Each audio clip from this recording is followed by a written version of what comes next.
ગુજરાતના મહેસાણા જિલ્લામાં હચમચાવનારી એવી ઘટના સામે આવી કે જેને સાંભળીને તમે પણ ચોંકી જશો। અહીં એક વૃદ્ધ મહિલા છે, તે પોતાના પશુઓ માટે ઘાસચારો લેવા માટે બહાર નીકળી, પરંતુ પોતાના ઘરે ક્યારેય પરત ના ફરી શકી। લૂંટ વિથ મર્ડરની આ ઘટના માનવતાને શર્મસાર કરનારી છે। શું છે સમગ્ર કહાની, જાણીએ આજની ક્રાઇમ સ્ટોરીમાં। મહેસાણાના કડી તાલુકામાં કાયદો અને વ્યવસ્થાની સ્થિતિ સામે સવાલ ઊભા થાય તેવી ઘટના સામે આવી હતી।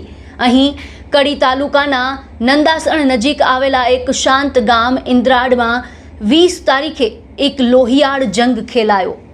20 તારીખે ગામની વૃદ્ધ મહિલા શારદાબેન ઠાકોર રોજની જેમ પોતાના ઘરેથી પશુઓ માટે ચારો લેવા નીકળ્યા હતા, પણ કોઈએ વિચાર્યું નહીં હોય કે આ તેમની છેલ્લી મુસાફરી સાબિત થશે। સમય પસાર થતો ગયો, પરંતુ શારદાબેન ઘરે પરત ના ફર્યા।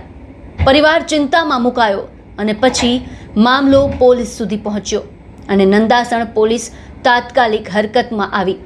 ગામ અને આસપાસના વિસ્તારમાં શોધખોળ શરૂ થઈ। દરેક સંકેતને ગંભીરતાથી તપાસવામાં આવ્યો અને તપાસ દરમિયાન મહત્વપૂર્ણ કડી મળી। સીસીટીવી ફૂટેજ, જેમાં શંકાસ્પદ હલનચલન દેખાય। પોલીસે ફૂટેજના આધારે તપાસ આગળ વધારી અને પછી જે સામે આવ્યું તે જાણીને પોલીસ પણ ચોંકી ગઈ।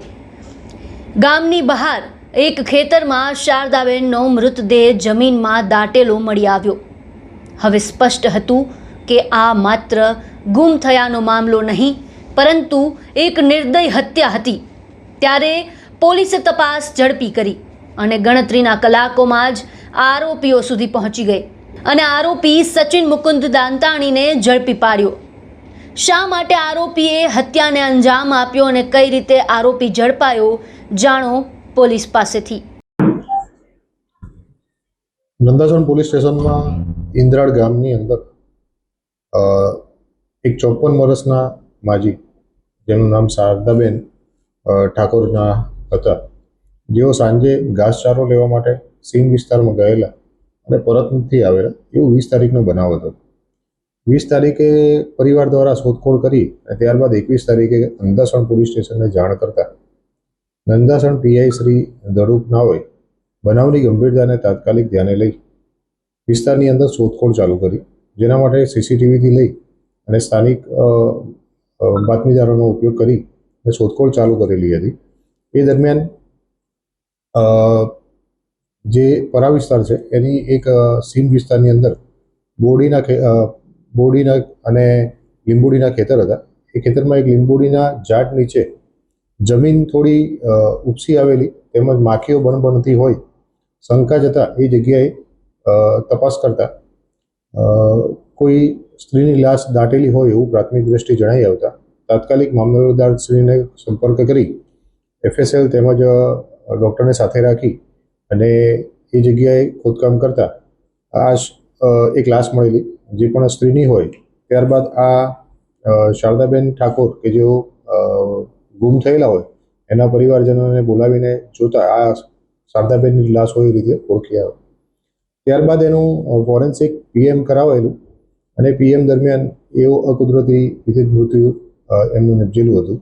તો તાત્કાલિક બનાવની ગંભીરતાને ધ્યાને રાખી મહેરબાન IG સાહેબ, યાદવ સાહેબ તેમજ SP સાહેબ દ્વારા LCB તેમજ સ્થાનિક ડિસ્ચાર્જ સર્વેલન્સની ટીમો અને અમને સ્થળ ઉપર મોકલી અને ઝડપથી આ ગુનો ઉકેલાય એના માટે સૂચના કરેલી હતી, જેની અંદર ફરિયાદ નોંધી અને ફરિયાદની અંદર આ માજીના પગે પહેરેલા 1 કિલો ચાંદી જેવું અંદાજિત 1 લાખ રૂપિયાની કિંમતના કડલા, 5 કાનની વાળીઓ જેની કિંમત 70,000 હતી, 2 બંગડી જેની કિંમત 2 લાખ રૂપિયા, એમ કુલ થઈને 4,40,000 રૂપિયાની મુદ્દામાલની લૂંટ કરી માજીની લાશને મૃત્યુ નિપજાવી પુરાવાનો નાશ કરવા માટે એને દાટી દીધેલી હતી। ગુનાનું ડિટેક્શન કરવા માટે અલગ અલગ ટીમો બનાવેલી, એમાં આસપાસના સોનીઓની અંદર તપાસ કરાવતા એક વ્યક્તિ આ જ પ્રકારના કડલા આપવા આવેલો હોય એવું જણાતા સીસીટીવીને એના આધારે ચકાસણી કરતા સચિન કુમાર મુકુંદભાઈ કાંતિભાઈ દંતાણી રહેઠાણ ઈરાણા નાઓ આ કડલા વેચવા ગયેલા એની યુક્તિ પ્રયુક્તિથી પોલીસ સ્ટેશને લાવીને પૂછપરછ કરતા જેમને ગુનાની કબૂલાત આપેલ અને એ કબૂલાતના આધારે જ કડલા તેમજ બાકીના સોનાના દાગીનાની રિકવરી કરવામાં આવી તેમજ હત્યા માટે ઉપયોગમાં લેવાયેલ ધારિયું અને માજીના છુપાવેલા ચપ્પલ અને એ બધું કબજે કરવામાં આવેલું છે. ગુનો ફક્ત નોંધાયાના 8 થી 10 કલાકની અંદર જ ડિટેક્ટ કરી અને PI Shri Dhaduk, LCB PI, એમની ટીમો અને એ દ્વારા સફળતા મેળવેલી છે. અત્યારે આરોપીને કોર્ટમાં રજૂ કરવામાં આવ્યો છે અને 27 તારીખ સુધીના રિમાન્ડ મેળવેલ છે. આરોપી દ્વારા એટલી લૂંટસનો બળાત્કાર ઘટના અને આરોપી કોઈ ગુનાહિત ઇતિહાસ નહીં, મેડિકલ પીએમની અંદર એ રીતની કોઈ ઇન્જરી કે એવું બતાવેલું નથી. આરોપીનો કોઈ ગુનાહિત ઇતિહાસ નથી. આરોપી કોઈ આર્થિક સંકળામણના કારણે કે કોઈ પણ હિસાબે લૂંટ કરવાના ઈરાદે જ આ કૃત્ય કરેલું છે. એક લાલચ, એક ગુનો અને એક નિર્દોષ જીવનો અંત. ઇન્દ્રાળ ગામની આ ઘટના માત્ર એક ક્રાઇમ સ્ટોરી નથી, પણ સમાજ માટે એક ચેતવણી છે કે ગુનો ભલે કેટલોય પણ ચાલાકીથી કરવામાં કેમ ના આવે, પણ સત્ય અને કાયદા સામે તે લાંબો સમય ટકી શકતો નથી. આ સાથે જ મહેસાણા એસપી હિમાંશુ સોલંકીની આગેવાનીમાં કામ કરતી નંદાસણ પોલીસે ઝડપથી કામગીરી કરી ફરી એકવાર સાબિત કર્યું કે અપરાધી કેટલોય હોશિયાર કેમ ના હોય, અંતે જીત કાયદાની જ થાય છે. આવી જ સચોટ અને અસરકારક ક્રાઇમ સ્ટોરી માટે અમારી સાથે જોડાયેલા રહો અને આ મુદ્દાને લઈને આપના વિચારો અમને કમેન્ટ બોક્સમાં જણાવો. અમારી ચેનલને લાઇક, શેર અને સબસ્ક્રાઇબ કરવાનું ભૂલશો નહીં.